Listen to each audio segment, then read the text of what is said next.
Sudarlun Baitul Mal Biren mulai mengerjakan tahapan pembangunan 18 unit rumah di Desa Gelanggang Tengoh, Kota Juang. Rumah ini diperuntukkan bagi warga korban kebakaran yang terjadi 4 hari lalu.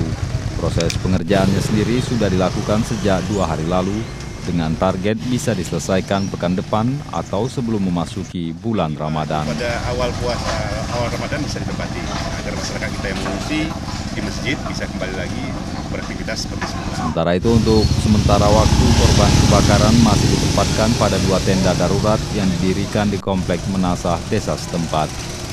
Bantuan pun masih terus mengalir, termasuk dari jajaran Kodim 0111 Biren. Di lokasi juga hadir sejumlah polisi wanita dari Polres Biren serta posko kesehatan untuk membantu kebutuhan pengungsi. Dari Biren, Yusman Idris, Serambion TV.